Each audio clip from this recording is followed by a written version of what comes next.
ประมาณ16-17เสาต่อหม้อพี่น้องเอาขี้หินมาใส่นี่ใส่สบายเลยพี่น้องเนาะโอ้เป่าหนึ่งกระสอบหนึ่งนี่ของปูนนี่จักก้อนเป่าหนึ่ง60 ก้อนเป่าหนึ่ง60 ก้อนขึ้นเฮือนมุงหญ้าเนาะแล้วก็บ่มีเนาะหมู่บ้านในชนบทก่อนนี่เขาเจ้าจะเฮ็ดใส่แต่ลูกติ่งคือจังซี่คือกันลักษณะคือกันหมดเนาะนึกถึงภาพอดีตเนาะเครือยาหัวเนาะโอ้อันนี้เป็นเฮือนไฟ3เนาะแสดงว่ามี3ครอบครัวอยู่นี่เจ้าเอิ้นว่าอีสังนี่อาจ้อยคันตัวใหญ่เด้อาแต่เป็นชุมชนในชนบทแท้ๆเลยที่บ่ตุกได้พาท่านผู้ชม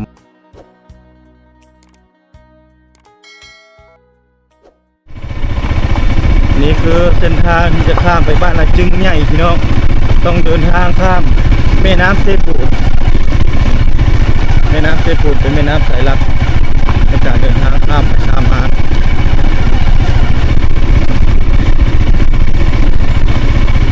โอ้ภาคหลายพี่น้องเส้นทางในการเดินทางข้าม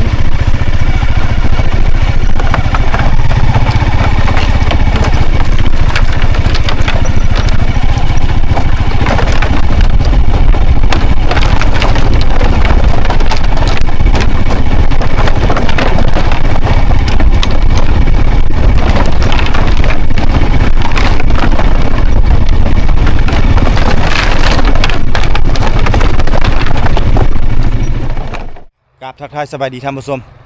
ตอนนี้บรรทุกกำลังจะเดินทางมุ่งหน้าสู่บ้านอาจึงใหญ่พี่น้องซึ่งเป็นหมู่บ้านที่ตั้งอยู่ทางฝากเซสายเซปูนท่านผู้ชมตอนนี้บรรทุกอยู่ที่สายเซปูนที่กำลังจะเดินทางข้ามไปพุ่นซึ่งหมู่บ้านอยู่ทางฝากพุ่นมีประมาณ200หลังคาเรือนเป็นชนเผ่าปะโกะ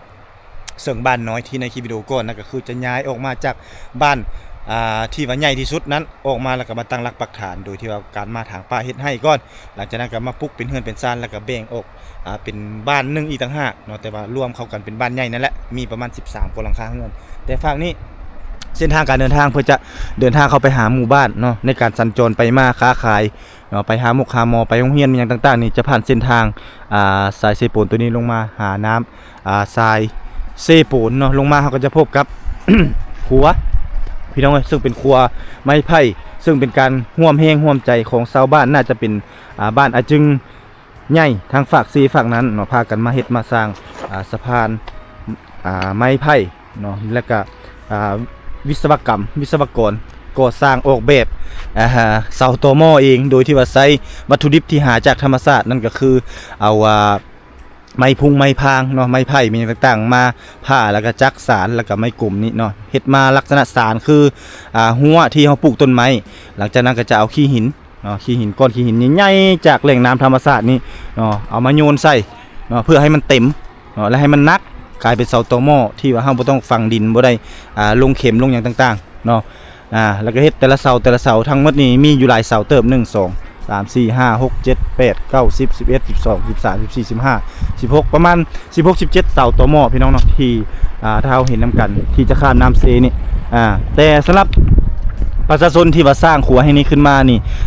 เพิ่นสร้างขึ้นมาเพื่ออำนวยความสะดวกเนาะในการไปค้าไปขายหรือว่าพาลูกเต้าไปเรียนหนังสืออยู่ในเมืองแล้วก็ไปหาหมอบ่หรือว่าไปงานหีดคองประเพณีหรือว่าหีดงานส่วนตัวมันต่างๆก็จะข้ามสะพานตัวนี้ขึ้นมาเป็นการร่วมแรงร่วมใจของชาวบ้านอยู่ในหมู่บ้านหรือว่าในเขตชนบทนี้สร้างสะพานแห่งนี้ขึ้นมาโดยข้ามแม่น้ำตัวนี้และ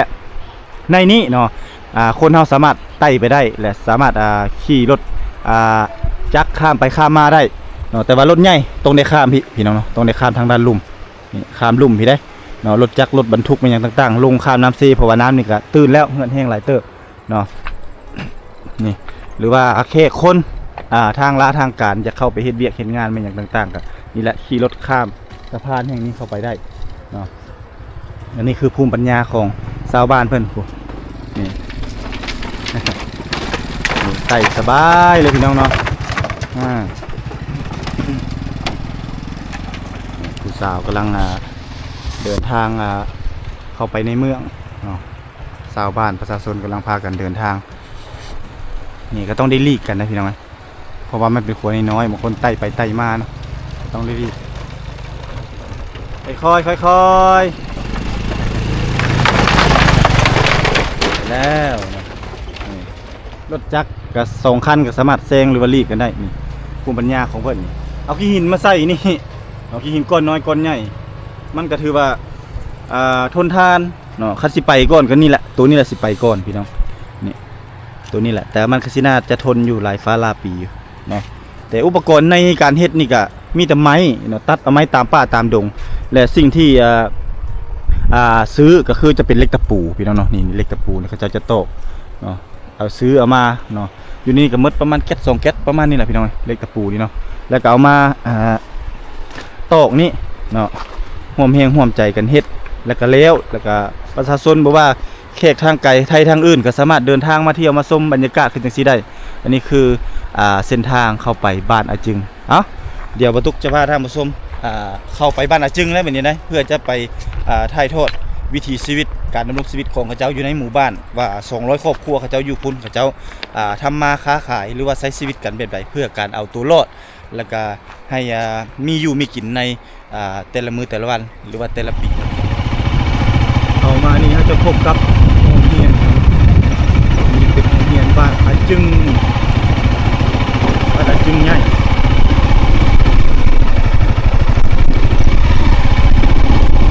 มีสองอาจึงเนาะมีอาจึงน้อยอาจึงใหญ่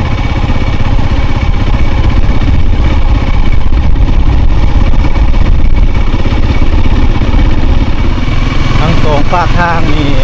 จะล้อมหัวแล้วก็ปลูกกาแฟพี่น้องปลูกกาแฟอยู่ในดินที่เฝ้าว่างของชาวบ้าน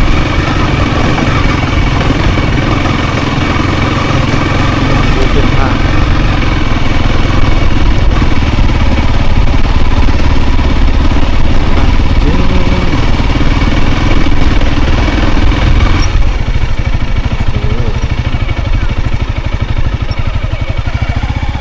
นี่คือเส้นทางที่เราเดินทางขึ้นมาจากน้ำสายเซปูนข้ามขัว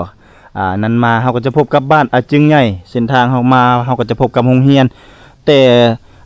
น้ำเซขึ้นมาหาหมู่บ้านเพิ่นนี่เนาะก็ประมาณบ่ฮอดลักท่านผู้ชมมั้ยบ่ฮอด1กิโลเมตรครับเราก็จะมาพบกับหมู่บ้านอยู่ในชนบทอยู่ฝากพี่ได้พี่น้องเอ้ยเป็นหมู่บ้านใหญ่อีกหมู่บ้านนึงเลยซึ่งมีชื่อว่าบ้านอาจึงเป็นชนเผ่าปะโกะพี่น้องเนาะบ้านเพิ่นก็จะมีซอยมีหอมีทางอ้อมหอบเลยจากการเบิ่งแผนที่ของเราเนาะเป็นหมู่บ้านใหญ่ที่สุดเลย บ้านชวนเฮ็ดชวนอยู่นี่เลยเนาะโอ้อีแม่เฮ็ดสวนอยู่นี่โอ้อันนั้นสวนระยะเนาะนี่เนาะโอ้นี่พี่น้องโอ้เลี้ยงปลาพร้อมปลาปังเก่งเลี้ยงปลาดุกบ่เลี้ยงปลาดุกเนาะบ่ได้ไปเสียหญ้าบ่แม่เฒ่ามื้อนี้บ่ได้ไปเสียหญ้ามันต้นบ่จะมีไก่เหนียวบ่ยังก็เวียบัตบ่เพิ่นบ่เข้าใจภาษาลาวเนาะแม่บ่ฮู้ภาษาลาวบ่ฮู้ภาษาลาวส่วนหลายนี่เขาเจ้าจะเว้าภาษาชนเผ่าถ้าคนสูงอายุเนาะถ้าว่าภาษาเวียดนามเขาเจ้าจะเข้าใจเพราะว่าเขตนี้นี่จะสื่อสารเพราะว่ามันใกล้ที่ตะเข็บชายแดนลาวเวียดนามเด้อ้าวพี่น้องเอ้ยมาเที่ยวนี้นี่เขาเจ้ากำลังตื่นโตคันสิว่าแล้วก็แข่งขันกันกำลังแข่งขันกันเนาะบ่แม่นแข่งกำลังแข่งขันกันเฮ็ดบล็อกพี่น้องเนาะนี่โอ้นี่ผู้บ่าวสมบูรณ์จักนี่ผู้บ่าวบ่หรือว่าเอาเมียแล้วนี่ยังโสดอยู่เนาะตีบล็อกสิเฮ็ดอันเฮือนอันรอท่าเจ้าสาวบ่เอาเมียสบายเนาะบัดไผได้เป็นเมียเนี่ยโอ้คือสิโชคดีที่สุดเลยล่ะพี่น้องไอ้คุณผมมีผู้บ่าวเพิ่นเฮ็ดตีบล็อกเองพี่น้องแต่เขาจะเอาเมียมาเฮือนได้เท่าไหร่นะเอาเมียมาเฮือนนี่บ่โอ้คักเลยซั่นน่ะพี่ชายนี่คนเองบ่จากน้ำซีบ่แม่นเอามาเองจากน้ำซีและซีปูนพี่น้องเนาะซีปูนซีใจมื้อนึงนี่ได้ประมาณจักก้อนถ้าเจ้าตีนี่มื้อนึงก็ได้ประมาณ100 ปลายเนาะ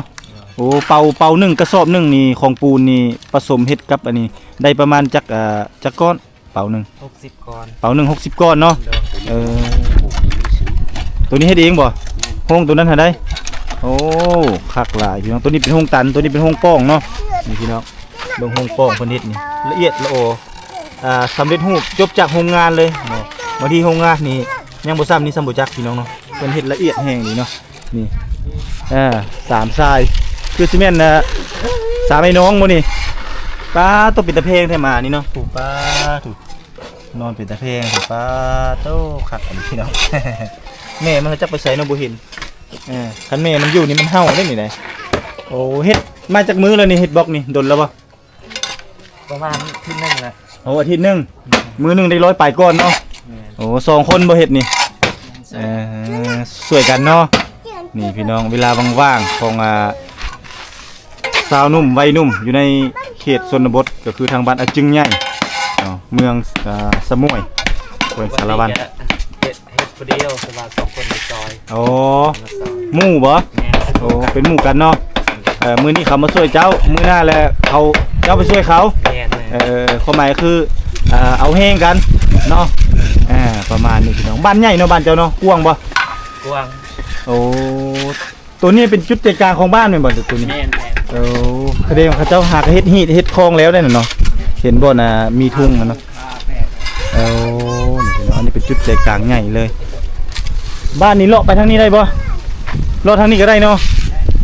ได้หมดพี่น้องเนาะอ้าวขอบใจเด้อขอบใจหลายๆอ้าวให้สู้ซนให้มันได้เนาะให้เฮือนเป็นหลังหมดแล้วนี่ ได้เฮือนเป็นหลังได้พี่น้องเอ้ยนี่ได้ปูนประมาณ2ต้นได้แล้วประมาณ 2,000 ก้อน 2,000 ปลายก้อนนี่คือว่าสมเสยน้องนุ่งอยู่ในชนบทเนาะสุดยอดเลยนับถือความเขาเอิ้นว่าความดูมั่นขยันเพียรของน้องๆเนาะพากันตีบล็อกเองเฮ็ดเองเนาะโดยที่ว่าเฮาบ่ต้องไปซื้อให้มันเปลืองเงินก้อนหนึงก็ 6-7,000 กีบแล้วเดี๋ยวนี้นะซื้ออันสำเร็จรูปมาเลยก็ได้แต่นี่ตัวนี้นี่เฮาจะได้จางบ่จะได้เข้มบ่จะได้แบบใดเฮาผสมเองเฮ็ดเองเลยตัวนี้ง่ายพี่น้องเอ้ยเอ้าบรรยากาศยามเช้าๆบรรยากาศอากาศดีพี่น้องประสบจะพาท่านผู้ชมเลาะเที่ยวชมเมืองบรรยากาศของหมู่บ้านในชนบทลาวพี่น้องเป็นหมู่บ้านชนเผ่าจุดนี้จะเป็นจุดใจกลางของหมู่บ้านเนาะของหมู่บ้านในชนบทบ้านเพิ่นจะยาวๆมีทั้งหมด200ปลายกว่าหลังคาเฮือน เลาะได้ให้มันทั่วนะพี่น้องเนาะอันนี้คือจะเป็นห้องการบ้านห้องการในบ้านอาจึงเนาะนี่จะมีท่อนี่คือซีเมนต์โต้น้ำมาจากป่าต้นน้ำกระจายสู่ชุมชนเพราะว่าเป็นชุมชนที่ว่าใหญ่เนาะจุดนี้จะเป็นจุดที่ว่ามีจารีตฮิตของประเพณีของชนเผ่าหรือว่าของคนในหมู่บ้านพระเจ้าจะมาเฮ็ดอยู่นี้เนาะมาแก่ฮีดบ่เนาะมาดองบ่หรือว่ามาเฮ็ดละปึกเฮ็ดงานต่างๆจะมาอยู่นี่เนาะนี่ตัวนี้จะเป็นห้านค้าพี่น้องเป็นห้านค้าของชุมชนนี่เดี๋ยวนี้ยังก็มีเฮือนก่อนำเนาะเฮือนก่อเฮือนแบบดั้งเดิมพุทธินี่ยังมีอยู่เนาะเฮือนบูฮานดั้งเดิมคือดังที่ได้เห็นนำกันท่านผู้ชมเป็นเฮือนมุงหญ้าเนาะแล้วก็จะอยู่ร่วมกัน2ครอบครัว3ครอบครัวอีกตามพี่น้องนี่ตัวนี้จะเป็นห้านค้าเนาะเป็นห้านค้าชุมชนมีน้ำดื่มบ่น้ำดื่มขายบ่บ่มีเนาะโอ้ห้านใดมีน้ำดื่มนี่อยู่บ้านนี่มีบ่ ทางบ้านนึงบ่ได้ขาย โอ้บ่ได้ขายเนาะอ้าวว่าสิอุดหนุนน้ำดื่มช่วยเพิ่น บ่ได้ขายซ้ำ บ่เป็นหยังเนาะเงินเพิ่นก็จะติดกันเลยได้พี่น้อง บ้านนึงยังมีบ่ ฮะโอ้บ้านนี้มีบ่มื้อนี้หมดเนาะโดยบ่เป็นหยังบ่พี่น้องหมู่บ้านในชนบทพอตุกมานี่ประทับใจแต่นี่แหละเฮือนที่ว่าเป็นเฮือนมุงหญ้าพี่น้องเนาะซึ่งว่าเป็นเอกลักษณ์ของชนเผ่าปะโกะโตหน้าไปนี่อาจจะบ่มีให้เห็นเนาะเขาเจ้านี่แหละเริ่มเฮ็ดเฮือนก่อเริ่มจะสร้างเฮือนก่อเฮือนหยังแล้วบางทีก็เฮือนแบบนี้เขาเจ้าก็จะม้างแล้วก็จะเป็นแบบยุคใหม่สมัยใหม่ความศรีวิไลเข้ามาหรือว่าความเจริญเข้ามาวัฒนธรรมหรือว่าเฮือนซานแบบดั้งเดิมแบบเก่าแก่ดั้งเดิมก็อาจจะเลือนลางหายไปหรือว่าจะกลายเป็นเพียงความทรงจำเนาะถ้าว่าเฮาอยากเบิ่งอยากชมก็นี่แหละเบิ่งในคลิปวิดีโอของบ่าวตุ๊กได้หรือว่าคลิปวิดีโอของทีมงานของเฮาได้เนาะนี่อันนี้คือเฮือนครัวเด้อพี่น้องเด้อนี่เป็นเฮือนครัวเพิ่นเนาะมีเตาไฟเดียวคือสิแม่นมีครอบครัวหนึงอยู่นี่เป็นเฮือนเก่าคันสิว่าแต่ก่อนนี่เป็นเฮือนที่เพิ่นปลุกอยู่ทำอิฐเลยจะเป็นจังซี่เนาะหลังจากที่เพิ่นปลุกเฮือนใหม่แล้วเขาเจ้าก็จะเอาตัวนี้เป็นเฮือนครัวเนาะนี่เห็นบ่เอกลักษณ์เขาเจ้านี่จะมีอยู่2ประตูเนาะเป็น2ป้องนึงอันนี้ก็ป้องนึงเนาะบางคนแต่ก่อนนี่เขาเจ้าจะเฮ็ดใส่แต่ลูกติ่งคือจังซี่แล้วจะบ่มีแนวอัดฝาอัดแต่นี่เขาเจ้าใส่ฝาอัดนะยิงตามบางเทื่อมันยันลมเป่าเข้าอย่างต่างๆและเสาทุกตัวก็จะนี่แหละทุกหมู่บ้านจะเป็นอย่างซิมัดเนาะก็จะเอาขี้หิน เนาะมาใส่โดยที่ว่าเฮาบ่ต้องฝังดินนี่มีหนยางไก่พี่น้องเอ้ยอันนี้ก็คือกันลักษณะคือกันหมดเนาะเอาวายมาเฮ็ดเนาะเอาวายมาเฮ็ดมาตีโค้งๆให้มันมีโหมดมีทรงให้มันงามคันสิว่าแล้วก็ได้เนาะอันนี้คือบ้านอาจึงพี่น้องเนาะหมู่บ้านในชนบท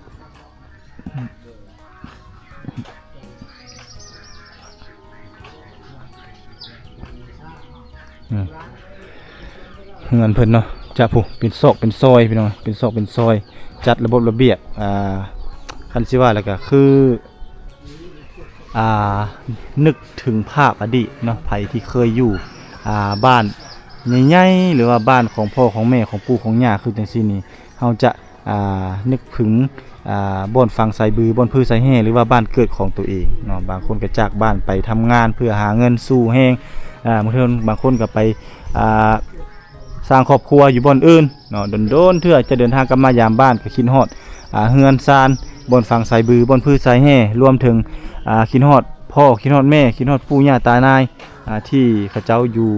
พี่แหละอยู่ทางบ้านเนาะอยู่ทางบ้านนอกอยู่ทางชนบทเฮาพี่น้องนี่อันนี้คือหมู่บ้านในชนบทที่บรรทุกได้มีโอกาสเดินทางมาถ่ายทอดวิถีชีวิตเฮือนซ่านของเขาเจ้าอันนี้คือสิแม่นบ้านเก่าบ้านแก่ดั้งเดิมแต่แท้ๆเลยพี่น้องเป็นหมู่บ้านที่ว่าใหญ่แล้วก็กว้างเขาเจ้ามีเงินมีคำเนี่ยเขาเจ้าตีบล็อกเองแล้วก็ปลูกเป็นเฮือนนี่ก็พออยู่แล้วพี่น้องเป็นหมู่บ้านเศรษฐีในชนบทได้เลยเนาะเป็นหมู่บ้านใหญ่ชุมชนที่ว่าใหญ่200ปลายครอบครัวแหละเนาะอาศัยอยู่ฝากเซ มีอันน้ำดื่มบ่มีเนาะน้ำหวานน้ำดื่มหมดแล้วโอ้โดยอยากกินน้ำดื่ม หมดเนาะโดยขอบใจหลายๆเด้อขอบใจหลายๆโอ้มีร้านค้าหลายอยู่เนาะอยู่ในนี่เนาะโอ้ให้แล้ว ตื่นแขกเนาะ โอ้นี่พี่น้องเขาจะมีการค้าขายอันนี้มันหากไม้แม่นบ่หากยาบ่หากยานะพ่อเนาะโอ้ชาวบ้านไปหามาแล้วมาขายแม่นบ่โอ้นี่พี่น้องขออนุญาตเบิ่งได้บ่ได้เนาะเอาเดี๋ยวขอเบิ่งก่อนแม่นหากอีหยังเนาะนี่เนาะโอ้อันนี้คือซีเมนต์เครือยาหัวอันนี้แม่นบ่ยาหัวถ้าค่อยเอิ้นนี่ภาษาไทยเจ้าภาษาปะโกเอิ้นว่าอีหยังอันนี้ยาหลวงอันนี้คือยาหลวงพี่น้องก็คือเครือยาหัวยาหัวตัวนี้เฮาผู้เฒ่าผู้แก่เพิ่นว่าดีกระเพาะดีอย่างหลายๆอย่างตัวนี้เนาะโอ้อันนี้แม่นเฮาไปขุดเอาตามภูตามผาเนาะที่มันเป็นเครือแล้วก็ขุดเอาอยู่ในดินตัวนี้เนาะแล้วเขาจะเอาไปปรุงแต่งเป็นยาเป็นยามาปัวคนเฮานี่แหละ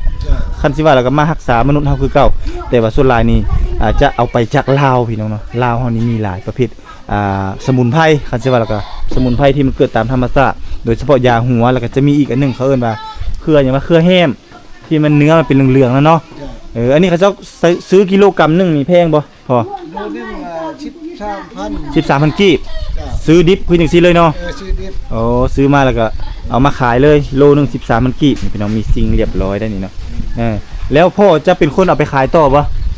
โอ้เขาจะขนใส่รถยังไปใส่รถไถเอารถจักรถือละชอบนาไปเพราะมันบ่ได้หลายโอ้มันความหมายคือมันบ่ได้หลายแบบคนบ่ได้ไปหากันหมดบ้านเนาะมีแต่ผู้ใดผู้หนึงไปแล้วก็หามาขายให้แล้วก็เอาไปขายอยู่เมืองนี่บ่โอ้เอาไปขายต่อให้พ่อค้าเวียดบ่นี่พี่น้องอันนี้คือประเพณีเนาะการค้าขายเขาเอิ้นแบบตามฤดูกาลหรือว่าของป่าตามฤดูกาลเนาะคันลักๆแท้ๆก็แม่นเฮ็ดนาเฮ็ดไร่เนาะเฮ็ดสวนมันต้นปลูกกาแฟยางโบงยางพาราคันมีเนาะแต่พวกนี้นี่บ่ได้มีตลอดพี่น้องเนาะเป็นเครื่องป่าของดงโดนๆเถื่อ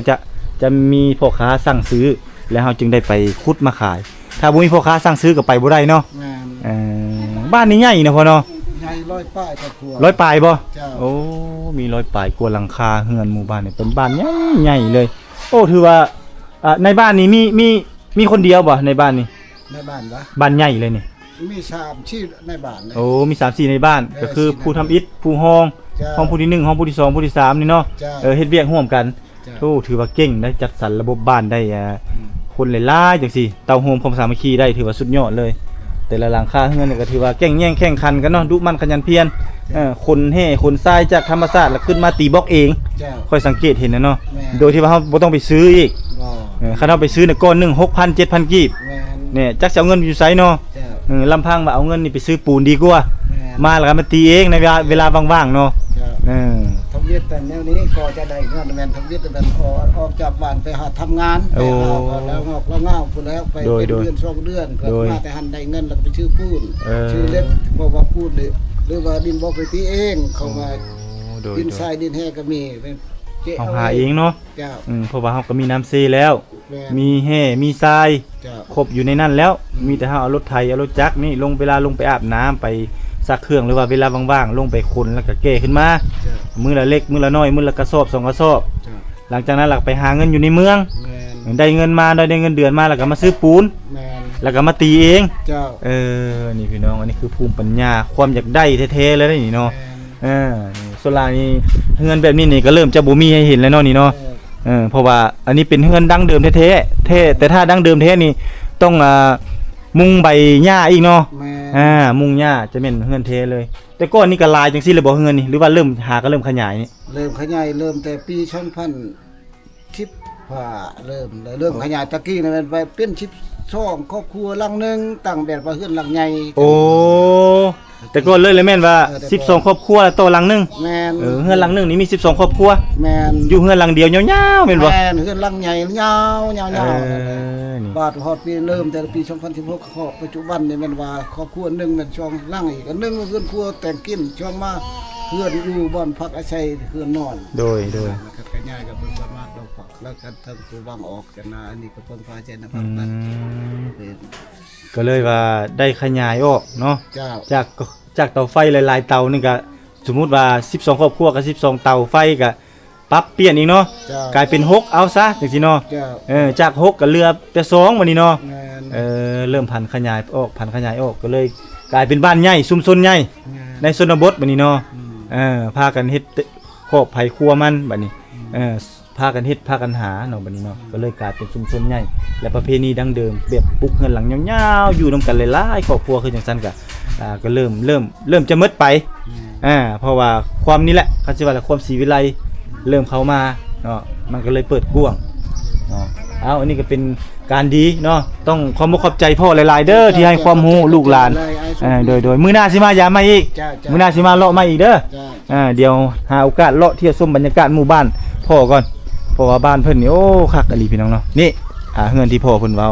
เนาะแต่ก่อนจะเป็นเฮือนไม้ปลูกยาวๆเรียนไปจนสุดพุ่นแหละเนาะคิดเบิ่งว่า12ครอบครัวบางที่ก็อยู่หลายกว่านั้นก็มีเนาะแล้วก็จะเป็นเฮือนมุงใบหญ้าเนาะหลังจากนั้นหลายฟ้าลาปีคือหมู่บ้านนี่ก็คือบ้านอาจึงใหญ่นี่แม่นเพิ่นเริ่มปฏิบัติมาตั้งแต่ปี2015มาถึงปี2026ถึงปัจจุบันนี้เนาะก็เริ่มบ่มีละก็อาจจะมีแบบครอบครัวหนึงประมาณเฮือนหลังหนึงประมาณ2ครอบครัว3ครอบครัว10ปลายครอบครัวคือแต่ก่อนแล้วเริ่มบ่มีละเริ่มบ่มีแล้วพี่น้องเนาะอันนี้ก็คือโดยขอบใจหลายๆโอ้มีกล้วยเนาะปลูกเองบ่กล้วยนี่กล้วยธรรมชาติเนาะป้าตัวผมดกอีหลีเนาะอีนางน่ะเนาะอีนางบ่หรือว่าบักหลอยนางเนาะจักเดือนแล้วนั่น เศร้าเป็ด โอ้หากะ28วันยังบ่ทันครบเดือนหนึงเทื่อซั่นเนาะเอาให้แข็งแรงเด้อแข็งแรงทั้งแม่ทั้งลูก นี่อันนี้ก็กลายเป็นร้านค้าในชุมชนได้เนาะพระเจ้าเริ่มจากการเฮ็ดเองทุกอย่างเนาะโดยที่เทพจะบ่ได้จ้างเลยมีแต่เฮาหาเงินได้แล้วก็เฮามาซื้อปูนซื่อๆแล้วก็มาตีเองเฮ็ดเองเนาะนี่อันนี้คือหมู่บ้านในชุมชนนบทพี่น้องนี่ยังมีเห็นนี่พี่น้องเนาะโอ้เริ่มสิปลุกเฮือนใหญ่เลยเนาะนี่พี่น้องเริ่มเฮ็ดเฮือนใหญ่แล้วโอ้ไปไสผู้สาวโอ้ผู้สาวพบแล้ว กระโมนแล้วลูกแล้วกระโมนเลย นี่อันนี้คือเฮือนหลังยาวๆคือดังโพที่เพิ่นเว้านั่นเนาะแต่ก่อนนี้ซ้ำนี้นี่อยู่ประมาณ3ครอบครัว3ครอบครัวนี่ตัวนี้อยู่ครอบครัวหนึงเป็นชุมชนที่อยู่ตามชนบทแล้วก็อาศัยอยู่ร่วมกันเนาะแบบรวมญาติเนาะบางทีนี่ครอบครัวนี้ออกเฮือนแล้วก็มาปลุกครอบครัวต่างแต่ว่าจะอยู่ติดๆกันนี่แหละแต่ว่าแบ่งเป็นเฮือนไผเฮือนมันอันนี้คือซีเมนต์ คือจะเป็นเฮือนคือกันพี่น้องเนาะแล้วก็จะมีอันนี้คือตามหีบของประเพณีจะมีคล้องมีกองเนาะบ่อนตีปะเนาะปะหะในเวลามีหีบมีคองก็จะทำไส้ตัวนี้เนาะในการเฮ็ดหีบคองอย่างต่างๆเนาะลูกแล้ว ไปแล้ว พี่อายเลยเนาะลูกมาแล้วอ้าวผู้สาวปุ๊บมาเลยเนาะลูกหลานจะบ่ลูกจะบ่ก่อน ได้จอมแก จอมแก จอมก็กังไหมโยงที่ อยู่เทิงหมู่เนาะสบายดีเอ้ยผู้สาวนี่นะ ก็คือ พี่อายแท้ผู้สาวนี่ลงมาพี่ให้สัมภาษณ์แน่ ให้สัมภาษณ์แน่สุลายนี่ผู้สาวอยากมักขี้อายเนาะอย่างนี้เนาะโอ้นี่พี่น้องทางซอยเราไปแบบนี้โอ้คือจะเข้ามาได้แต่รถจักรเนาะรถใหญ่นี่คือจะเข้าบ่ได้เลยพี่น้องเพราะว่าเฮือนจะติดกันเลยนี่อันนี้ก็จะเป็นหลังนึงเนาะอันนี้อีกหลังนึง2หลังเฮือนนี่เป็นเฮือนลักษณะหมดทรงเดียวกันหมดเนาะเป็นหมู่บ้านในชนบทเนาะอันนี้ก็หลังนึงนี่อันนี้โหมีอยู่3ห้องเนาะนี่อันนี้หลังนึงนะพี่น้องตัวนี้ก็จะเป็นเฮือนครัวด้วยนี่นะเฮือนไฟเด้โอ้อันนี้เป็นเฮือนไฟเป็นเฮือนไฟโอ้2 3โอ้เฮือนไฟ3เนาะแสดงว่ามี3ครอบครัวอยู่นี่1 2 3เนาะเตาไฟอันนี้คือเตาไฟของเพิ่นเนาะในการแต่งอยู่ครัวกินทางลุ่มนี่ก็จะเลี้ยงหมู8บ่นี่8ครอบครัวบ่แม่นบ่ฮะโน้นี่เฮือนจะใหญ่ๆไปทางนั้นเนาะอีนางลงมาพี่ไอ้สัมภาษณ์เนี่ยมาพี่ผู้สาวไม่ขี้อายเท่เนาะมีทั้งหมด8ครอบครัวพี่น้องเนาะลงไปนี่เป็นน้ำเซ่บ่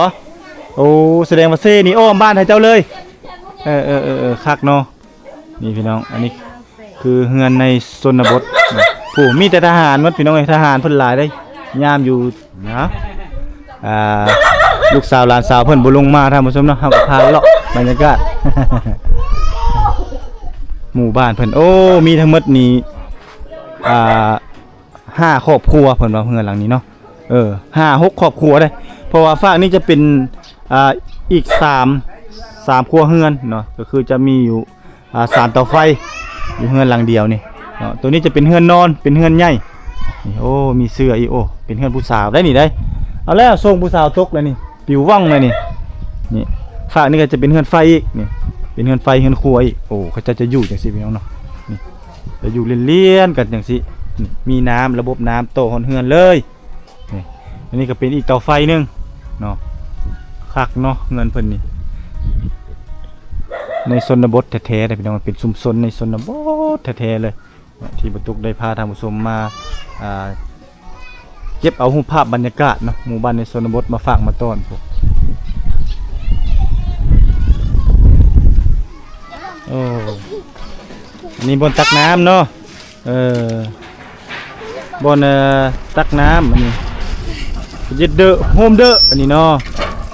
บนอาบน้ำอาบในพร้อมเป็นน้ำโยกแบบบูฮานดังเดิมโอ้คักเนาะปูนบางคนก็เอาล้อมายูเอาบางคนก็ใส่อันนี้เอิ้นยังนี่ภาษาเจ้าเอิ้นว่าอีสังนี่อาจ้อยคันตัวน้อยละอาจ้อยคันตัวใหญ่เด้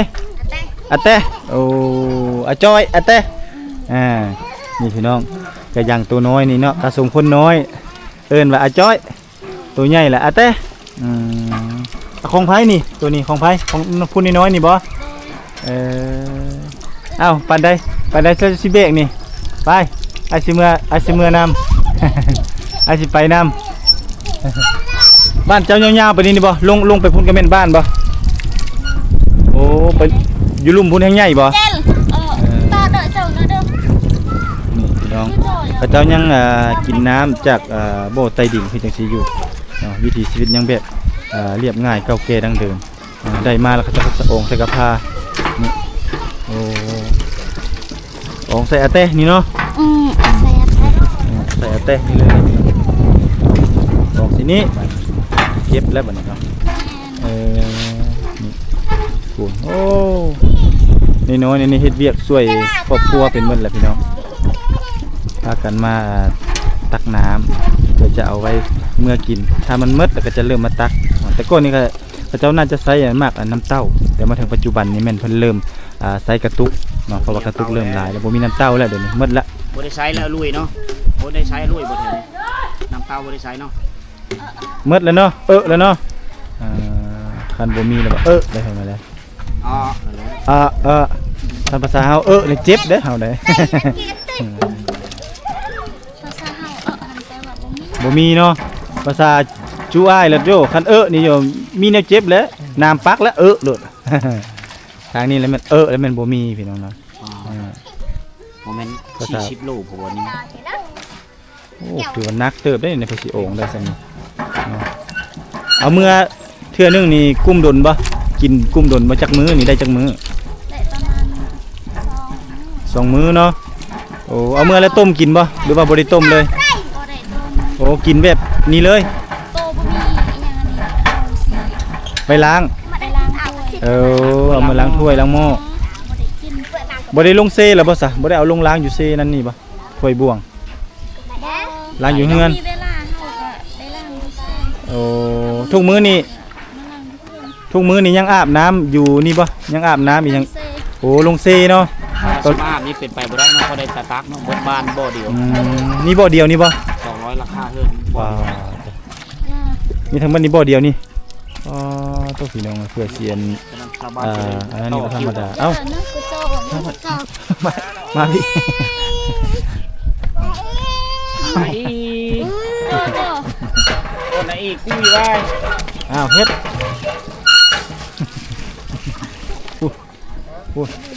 ได้ จูแล้วโอ้อันนี้เหรอโอ้สมพรมันสมผู้นั้นกับลูกบ่เพราะว่าดึงแม่มันไว้ ได้หาเที่ยว